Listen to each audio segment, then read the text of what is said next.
Obviously, there's a lot to say about us not having any quit in us. However, we have to get to a place where we minimize these defensive breakdowns and lapses. And, 12 threes is way too many, despite the amount of time we spent in zone. Being out rebounded is not okay. Um, there's just some things and some moments where I felt like we had an opportunity to win this game. So it was pretty frustrating that we couldn't pull it out. Coach, you mentioned the three-point shooting from Baylor. Obviously, 7 of them came in the second quarter. Was it just a lack of defense there, or was it just a great job from Baylor knocking down shots there? I think it's both. I think that what really good teams do, and sometimes in this gauntlet of the Big 12, you just forget that a team is in the top 25 because every team's just really good. Even the teams that are at the bottom of the league are really good at home. So when you go play on the road, there's no telling what can happen. So I think it's both. I think we had some lapses, and I think that their players stepped up and made big shots. And then Maya came out, had a good first half there. What did Baylor do in the second half to kind of take her out of the equation for you guys? Yeah, sometimes it's people taking her out of the equation. Other times we just have good other offensive players, and I think sometimes they just step up and start playing. I think Joya, because she was playing well and shooting the ball well, probably took some shots that maybe Maya would have taken. So I don't know. I think that people do tighten the defense up around her, but she's doing a much better job as the season progresses of getting herself open, and so are her teammates. And then you mentioned Joya, too. Obviously, her game's kind of taken that next level here in the recent weeks. Just what have you seen from her to take that next role for you guys? Yeah, I think it's her confidence. I think the more anybody plays, they have an opportunity to be more comfortable. But you also have to be really good. Just because you get more minutes doesn't mean you automatically play better. But what I do think is Joy is very comfortable offensively and then has a lot of tenacity defensively like we've seen. So she'll just continue to get better and better.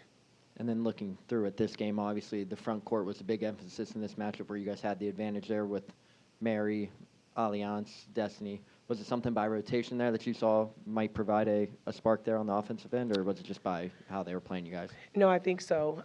I think that we do a really good job when we can get the ball into the post, them being able to finish, especially if they can get 2 feet in the paint. It's something that we've talked about all year, but it is difficult to balance when you have really good guard play to make sure that your post players get the touches that they need. So I think our team was more intentional about that, and playing a little inside out doesn't hurt either.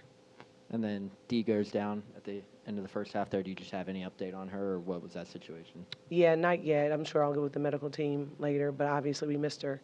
I thought she had a really good first half. She had 5 rebounds.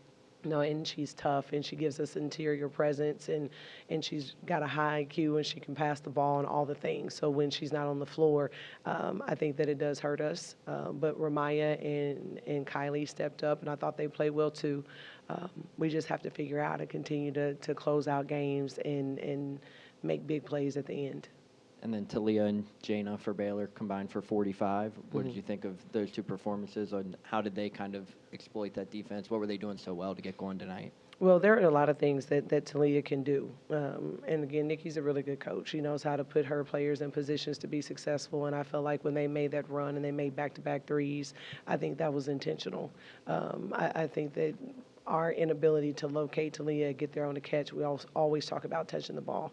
When you play really good players, you standing there isn't enough to stop them from shooting, and it certainly isn't enough to make them miss. So for me, yes, they made big shots, and the credit always goes to the player who can knock down those shots. I would have liked to have seen if they could have, if we had followed our plan a little better. Awesome. And then obviously a big day for you guys here in the sports industry, National Women and Girls Day in sports. Just what does that mean for you guys? Obviously a staff of all women. What does that mean for you and the staff? We talked a lot about it today, and the opportunity to develop life skills through sport.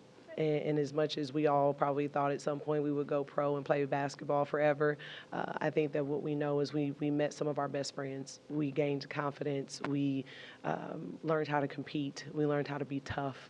Just all the things that come along with being an athlete. But my most important lesson that we try to impart on our kids is the ability to cheer for other women.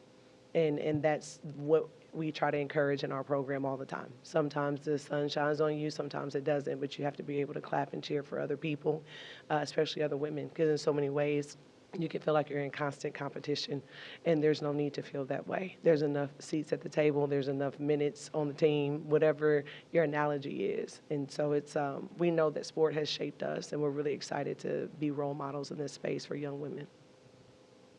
Okay. Thank you. I appreciate it.